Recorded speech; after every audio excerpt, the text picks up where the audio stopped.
कहानी की शुरुआत में हमें एक फैमिली को दिखाया जाता है जिनके मुखिया का नाम अचीरो है। उन्होंने अपनी सारी मेहनत से एक घर को बनाया था, लेकिन अचीरो की फैमिली को इस बात की बिल्कुल भी कदर नहीं होती। वो अचीरो को बिल्कुल फजूल और पागल समझते हैं। हालांकि उनके लिए अचीरो बहुत ही ज्यादा मेहनत किया करते थे, लेकिन वो लोग अचीरो का जरा भी इज्जत और कदर नहीं करते थे। अचीरो के बच्चों को उसे अपना बाप मानते भी शर्म आती थी। उनका यह कहना था कि अचीरो ने अपनी लाइफ में कुछ नहीं किया और ना ही कुछ बनाया, और उन्हीं की वजह से उनकी कोई भी जरूरतें पूरी नहीं हो रही, और इसी वजह से वो बहुत ही ज्यादा डरपोक भी थे। लेकिन उनकी फैमिली को ये बात समझ नहीं आ रही थी। अचीरो अब बूढ़े हो चुके हैं और उनके काम करने की उम्र खत्म हो चुकी है, और अब काम करने की बारी उनकी नहीं बल्कि उनके बच्चों की है। लेकिन अचीरो के बच्चे अपनी जिम्मेदारियों को नहीं समझ रहे थे और सारा इल्जाम अपने पिता पर डाल दिया करते थे। लेकिन इतना सब होने के बाद भी अचीरो बहुत ज्यादा मेहनत किया करते थे, और उनकी फैमिली के होने के बाद भी वो अकेले थे और वो बहुत सीधे साधे इंसान थे। इसलिए ऑफिस में भी कोई उनकी इज्जत नहीं किया करता था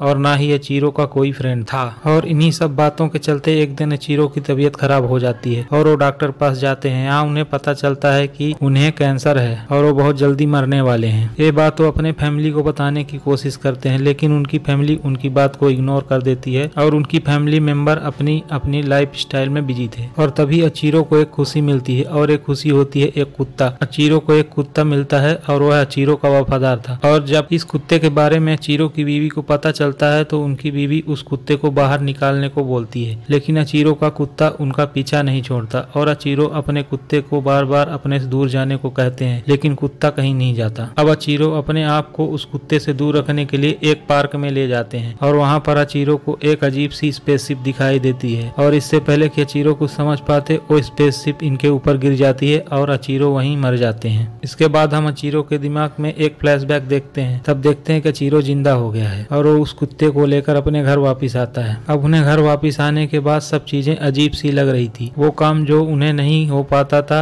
अब वो काम उनसे बहुत ही आसानी से हो जा रहा था, और उन्हें अपनी बॉडी के अंदर एक अजीब सी पावर महसूस होती है। और तभी वो अपने हाथ को देखने लगते हैं। तभी इनकी उंगली का एक नाखून खुल जाता है और हम उसमें यूएसबी पिन को देखते हैं। और फिर जब वो अपने गले को टच करते हैं तो उनका पूरा ही चेहरा खुल जाता है, और देखते ही देखते उनकी दोनों बाजुएं भी खुल जाती हैं। अब उनको समझ में आता है कि स्पेसशिप की लैंडिंग की वजह से ये सब कुछ उनके साथ हुआ था, और अब वो एक इंसान की शक्ल में एक टर्मिनेटर मशीन बन गए थे। और उनके साथ ही हीरो नाम का लड़का जो उस वक्त उस पार्क में मौजूद था, वो भी अचीरो की तरह मशीन बन जाता है। लेकिन हीरो जल्द ही इस टेक्नोलॉजी की समझ जाता है और जल्द ही उसमें एक्सपर्ट हो जाता है और उसको अपनी पावर पर कंट्रोल हो जाता है। हीरो अपनी उंगली से शूट भी कर सकता है और किसी भी इलेक्ट्रॉनिक डिवाइस को कंट्रोल भी कर सकता था। और अब वो अपने पावर के बारे में अपने फ्रेंड को भी बता देता है। और अगर हीरो के बारे में बात किया जाए तो वो एक अकेला रहने वाला इंसान था। उसके साथ में सिर्फ उसकी माँ थी। उसके पिता पैसे के लिए किसी और के पास चले गए थे, और अब इसीलिए हीरो अपनी माँ को हमेशा खुश देखना चाहता था। लेकिन हीरो की कंडीशन बहुत खराब थी और वो बहुत गरीब था, और वो चाह कर भी कुछ नहीं कर पा रहा था, और वो इसी सोच में हरदम दुखी रहता था। और हीरो जब दूसरी फैमिली को खुश देखता था तो उसे गुस्सा आता था, वो इस बात से जलता था। और दूसरी तरफ हम अचीरो को देखते हैं, जिसको अब अपने पावर के बारे में पता चल गया था। वह देखते हैं कि एक कबूतर को जल्द से जल्द ठीक कर देते हैं, और तभी अचीरो को रोने की आवाज सुनाई देती है। जब अचीरो उस आवाज का पीछा करते हैं तो वो एक हॉस्पिटल में पहुंच जाते हैं। वहां पर आके देखते हैं कि एक औरत का बेटा मरने वाला होता है। तभी अचीरो अपनी पावर का इस्तेमाल करके उसके बेटे को ठीक कर देते हैं, और अब अचीरो सोच लेते हैं कि वो इस पावर का इस्तेमाल वो लोगों की मदद करने में करेंगे। और हम दूसरी तरफ हीरो को देखते हैं जो ये सोचता है कि वो अपने पावर का इस्तेमाल दूसरों को परेशान करने के लिए करेगा। और हम देखते हैं कि कॉलेज में वो कुछ लड़कों को परेशान करता है। ये देखकर उसके दोस्त भी उससे डरने लगते हैं। अब वो इस पावर की वजह से खुद को किंग समझने लगा था, और वो इस बात को भी सोच लेता है कि किन किन लोगों से उसे बदला लेना है। और सबसे पहले वो अपने पिता के पास जाता है और वहाँ पर आकर अपने पिता की फैमिली को मारने लगता है, लेकिन किसी वजह से उन्हें नहीं मारता और रुक जाता है। फिर वापिस वो अपने घर जाने लगता है। तभी रास्ते में उसको एक फैमिली की हंसने की आवाज सुनाई देती है, और तब हीरो को बहुत ज्यादा गुस्सा आता है और वो उस फैमिली को ही मार देता है। और ये न्यूज जल्द ही वायरल हो जाती है। जिस तरीके से उस फैमिली को मारा गया था, हीरो का दोस्त समझ जाता है कि ये सब हीरो ने किया है, इसके अलावा ये कोई और नहीं कर सकता। और जब इस सारी सिचुएशन की वजह से हीरो का दोस्त अपनी बचपन की दोस्ती तोड़ देता है, और अब इस वजह से हीरो अब बिल्कुल अकेला हो गया था। और दूसरी ओर अचीरो भी इन सब से बहुत ज्यादा परेशान हो चुका था, और वो परेशानी की वजह से ऑफिस का काम भी सही तरीके से नहीं कर पा रहे थे, और वो अपनी जॉब को बचाने के लिए अपने बॉस के सामने बहुत ज्यादा रिक्वेस्ट करते हैं। और फिर इसके बाद बाद अचीरो वापिस अपने घर आते हैं। घर आकर उनकी बीवी उनको बताती है कि उनका बेटा अब कॉलेज नहीं जाना चाहता और बेटी भी अपना कॉलेज बदलना चाहती है। और अचीरो को यहाँ पर ये बात पता चलती है कि उनके बीवी का किसी के साथ अफेयर है। लेकिन अचीरो यहाँ पर किसी को कुछ नहीं कहते, उल्टा वो कहते हैं कि सबको अपनी लाइफ गुजारने का हक है और जो जैसा चाहे अपनी लाइफ गुजार सकता है। इसके बाद वो अपने बेटे को कहते हैं कि वो लोगों से ना डरे और वो अपने बेटी को भी कहते हैं कि वो अपना करियर आर्ट में बना सकती है। और इनकी सारी विशेष पूरे होने के बाद भी इनकी फैमिली सारी गलती अचीरो को ही निकालते हैं। अब अचीरो दुखी होकर वो कोने में बैठ जाते हैं। तभी उनको एक आदमी की रोने की आवाज सुनाई देती है। वो हीरो की दोस्त की रोने की आवाज थी और वो हीरो की गलतियों की वजह से बहुत परेशान था क्योंकि उसका दोस्त गलत रास्ते पर चल रहा था। अब अचीरो जल्द से वहां पहुंचना चाहते थे और इसी जल्दबाजी में उनके जेट बूस्टर बाहर निकल आते हैं और वो जल्दी से उड़कर हीरो के दोस्त के पास पहुंच जाते हैं। और जब वो वहां पर जाते हैं तब हीरो का दोस्त उनकी सारी सच्चाई बता देता है और कहता है कि आप ही हैं जो उसको रोक सकते हैं। लेकिन अचीरो के पास कोई भी फाइट स्किल नहीं थी और अब हीरो का दोस्त उनको इस बात पर मदद करता है। और तभी वो यहाँ पर साल्ट वाला पानी पी लेते हैं, लेकिन उनकी मशीन उस पानी को एक्सेप्ट नहीं कर पाती और वो जल्दी से उस पानी को बाहर निकाल देती है, यानी कि यह मशीन साल्ट वाटर से खराब हो जाती है। और दूसरी तरफ हीरो के पास पुलिस पहुंच गई थी क्योंकि पता चल गया था कि उस फैमिली का मर्डर हीरो ने ही किया है और वो लोग अब हीरो को अरेस्ट करने लगते हैं। लेकिन हीरो किसी की भी नहीं सुनता, वो वहाँ पर सबको गोली मार देता है और वहाँ से भाग जाता है। इसके बाद वो अपने एक फ्रेंड के पास जाता है, लेकिन अब हीरो को हर जगह पर चर्चे थे और वो मोस्ट वांटेड होता है और इसकी वजह से उसकी माँ को भी सभी बुरा भला कहते हैं, जिससे वो काफी दुखी होकर आत्महत्या कर लेती है। और जब ये बात हीरो को पता चलती है तो उसको और भी ज्यादा गुस्सा आ जाता है और वो जो लोग उसके खिलाफ बोले थे उन सबको अपना शिकार बना लेता है और सबकी डिवाइस को हैक कर लेता है और उन सब लोगों को मारने लगता है। लेकिन अचीरो को ये बात पता चल गई थी कि इस सब के पीछे हीरो का हाथ है और वो अपनी फैमिली को भी डिवाइस से दूर रहने को बोलते हैं, लेकिन उनकी फैमिली में कोई भी उनकी बात को नहीं सुनता। और दूसरी तरफ हीरो लोगों की किसी और तरीके से मारने की प्लानिंग कर रहा होता है और तभी वहाँ पर उसकी फ्रेंड आती है जिसको ये बात पता थी इन सब के पीछे हीरो का हाथ है, लेकिन फिर भी वो हीरो का साथ देती है। उसको इस बात पर यकीन था कि हीरो जल्दी ठीक हो जाएगा और सब कुछ पहले तरह हो जाएगा। अब हीरो भी बहुत ज्यादा इमोशनल हो जाता है और इसीलिए वो डिसाइड कर लेता है कि अब वो किसी को नहीं मारेगा। और तभी वहाँ पर पुलिस आ जाती है और हीरो पर फायरिंग करने लगती है। और यहाँ पर हीरो को अपनी फिक्र बिल्कुल नहीं थी क्योंकि उसको कुछ भी नहीं हो सकता था। इसको सबसे ज्यादा फिक्र अपने दोस्त की थी क्योंकि अगर उसको गोली लगती तो मर जाती। और हीरो अपनी दोस्त को बचाने की खूब कोशिश करता है, लेकिन उसको गोली लग जाती है और वो मर जाती है। हीरो को यहाँ पर बहुत गुस्सा आता है। वो इस बात को डिसाइड करता है कि वो पूरी दुनिया को खत्म कर देगा और वो वहाँ पर जितनी स्क्रीन थी जैसे building screen, monitor screen, mobile screen, उन सबको हैक कर लेता है और वो इस तरीके से सभी को मारने लगता है। और इसकी वजह से पूरी सिटी में हलचल मच जाती है, सब लोग इधर उधर भागने लगते हैं। और दूसरी तरफ जो लोग सर्वाइवर थे उनको ये सब बातें मजाक लग रही थी, जिनमें अचीरो की फैमिली भी शामिल थी। अब यहाँ पर अचीरो भी हीरो के दोस्त की मदद से सभी स्क्रीन को हैक कर लेता है और उन सबको एक मैसेज पहुंचाता है कि सब लोग अपनी इलेक्ट्रॉनिक डिवाइस से दूर रहें। और इसलिए सब लोग इलेक्ट्रॉनिक डिवाइस को खुद से दूर कर देते हैं और अब ये कर देने से लोगों के मरने की संख्या कम हो रही थी। और अब हीरो भी अपने हथियारों का इस्तेमाल करने लगता है। वो शहर की सारी इमारतों पर मिसाइल से फायर करने लगता है। ये सब देखकर अचीरो हीरो के पास आते हैं और उनसे लड़ने लगते हैं और इन दोनों की बहुत ज्यादा फाइट होती है। लेकिन रास्ते में हीरो एक हेलीकॉप्टर के पायलट को गिराने की कोशिश करता है, लेकिन अचीरो उस पायलट की जान को बचा लेते हैं। और फिर से अचीरो हीरो से भागने लगते हैं क्योंकि अचीरो हीरो की तरह पावरफुल नहीं है। और अब अचीरो अपने जाल में फंसाकर हीरो को साल्टेड वाटर पिला देते हैं क्योंकि हीरो की बॉडी बहुत एडवांस लेवल की थी, इसलिए साल्टेड का जल्दी असर नहीं होता। और अब अचीरो हीरो को अर्थ से दूर स्पेस में ले जाते हैं और अब साल्टेड वाटर का हीरो पर असर होने लगता है। और जैसे ही हीरो कमजोर होता है तभी अचीरो अपनी पूरी पावर से अटैक कर देते हैं। इसके बाद वो अपनी बेटी के पास जाते हैं। वो अपनी पावर से इलेक्ट्रॉनिक शॉक देकर अपनी बेटी की जान बचा लेते हैं और हीरो फिर से वहां पहुंच जाता है। इस बार अचीरो को बहुत बुरी तरह से मारता है और अब हीरो अचीरो को इतनी बुरी तरह मारता है कि उनकी हालत खराब होने लगती है। इसके बाद हीरो अपना शिकार उसकी बेटी को बनाता है और वो अचीरो की बेटी को उठाकर इमारत से नीचे फेंकने लगता है, जहाँ पर अचीरो अपनी बेटी के लिए इससे बहुत ज्यादा माफी मांगने लगते हैं और उसको छोड़ने के लिए कहते हैं। लेकिन फिर हीरो उनकी बेटी को नीचे गिरा देता है और जैसे ही हीरो ऐसा करता है अचीरो के अंदर एक अलग तरह की पावर आ जाती है और वो अपनी पूरी पावर से हीरो को मार देते हैं और इसके बाद वो अपनी बेटी को भी बचा लेते हैं। और इन सब के बाद फिर से सिटी में सुकून हो जाता है और अब अचीरो के घर में भी सब इनकी इज्जत करने लगते हैं। और मूवी के लास्ट में हमें दिखाया जाता है कि हीरो अभी जिंदा है और इसके बाद मूवी यहीं पर खत्म हो जाती है। तो दोस्तों ये वीडियो आपको कैसा लगा आप हमें कमेंट में जरूर बताएं और इसी तरह की वीडियो देखने के लिए हमारे चैनल को सब्सक्राइब जरूर करें। मिलते हैं अगले वीडियो में, तब तक के लिए बाय बाय।